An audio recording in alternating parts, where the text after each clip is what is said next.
welcome back. It is time to celebrate our Musician of the Month. This April, we are highlighting a high school senior who is already hitting stages across Middle Tennessee and Northern Alabama. Yes, News 2 is partnering with the iconic Musicians Hall of Fame and Museum to showcase young talent. Sylvia Castaneda has the story. Hey y'all, I'm Dawson Thigpen. I'm a senior at Loretta High School. 18-year-old Dawson Thigpen has always loved music.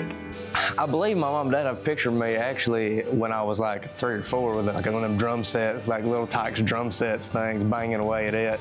I remember, I'm pretty sure I busted all the drums out. I was hitting them so hard. But it was a girl that sparked his interest in playing guitar. Oh, she's a beauty from... It was actually an ex-girlfriend of mine who, she used to play piano and she wanted to get back into it.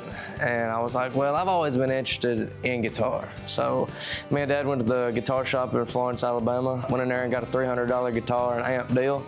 And I started playing. He moved on from the girl, but music moved him so much that he grew as a guitar player, then started playing live. I'm everywhere from Lawrenceburg, my hometown Loretta, to Columbia, Pulaski, Muscle Shoals, Alabama. He's even played at Chiefs on Broadway in downtown Nashville. It really drives me and keeps me going in music to see people come in and stop and listen to video and just interact with the artist that's up there. Even though I'm singing covers and I may not sound like the people, because I do a lot of things my own way with music and sing some songs in my own personal twist, and when people get into it, then that's what really keeps me going. Music for him is cathartic.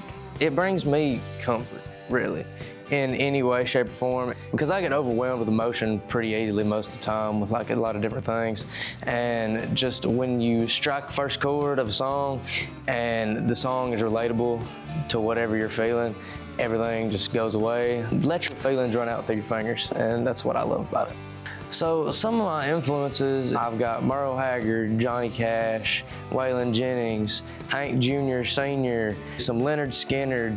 So what better way to celebrate Dawson's love of music than with a visit to the Musicians Hall of Fame and Museum in downtown Nashville. It showcases memorabilia and unique stories of some of the most famous musicians who continue to influence young artists like Dawson.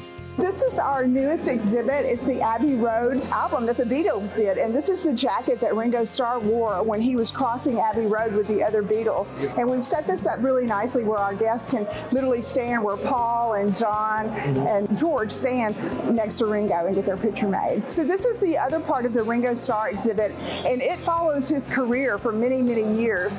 There's the pair of the Beatle boots, which the Beatles actually brought in this style of boots that everybody was wanting to wear. Yes, ma'am. This jacket, a little vest he wore when he came to Nashville to record with Pete Drake when he was doing Buku of Blues. These are the drums that were played at Shea Stadium. This is the first time I believe that they've been on exhibit, which is really cool. So you had said that one of your inspirations was Johnny Cash, and we have a really great Johnny Cash exhibit here. Yes, ma'am. One of our most recent Johnny Cash acquisitions is going to be this car. It's a 54 Plymouth, and he was actually in the early 1970s doing a commercial for Plymouth, and he just happened to say, you know, my 54 Plymouth Savoy was the best car I ever had. And their advertising people were like, cha-ching, can we use that? And he said, absolutely you can. So they took it a little step further, and they did a nationwide campaign to find the most pristine 54 Plymouth Savoy. This is in 1972, I think. And this little lady named Edith Hild, she owned this car. Her and her husband bought it new. The place that she bought it and continued to take it to get the oil changed or whatever maintenance needed, they entered her unbeknownst to her, and she won. And so when Johnny Cash won it, she goes, I didn't enter a contest. What are you talking about? I don't want Johnny Cash to have my car. They assured her that Johnny Cash had changed his ways. He was not a womanizer and a drinker or a drugger anymore, and she agreed to give it to him. And then she was given a 1972 Plymouth Fury.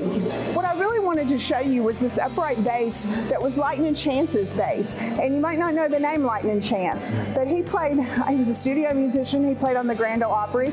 At one time, the Grand Ole Opry would not allow drums to be seen on their stage. So Lightning and his brother, they created this pad on the shoulder of this upright bass. And that whisk and that box up there, he used that to get that percussion sound. That's pretty cool. This actual bass was played on You're Cheating Hard in the studio with Hank Williams Sr. They did it in one take. Before it hit the radio stations, Hank Sr. died, and this song is still popular today. So this is one of our favorite pieces of equipment and artifacts in the museum here. Dawson, we're so pleased to have you here at the Musicians Hall of Fame and Museum, and we just are thrilled that you are our Musician of the Month. We'd like to give you this trophy, and then we also have a swag bag here that has some really fun stuff from the museum for you. Well, thank you, ma'am. You're welcome. Thank you. This means a lot in the sense of everybody that's just had me in their mind and heart enough to think of me and get me to where I'm at here doing this and be the Musician of the Month. Thank you, ma'am. I really appreciate this. Thank you. We appreciate you coming here. At the end of the day, that is the end goal for me, is to have my name on a wall of fame of some kind somewhere. Music's all about feeling and dreaming and chasing whatever you feel. Love that. He is going places. Dawson has actually been working on his songwriting skills. He even went to a music camp in Muscle Shoals, a hub for music production. Yes, he says after graduation, he plans on hitting even more stages. If you'd like to nominate someone for Musician of the Month, go to WKRN.com/contest.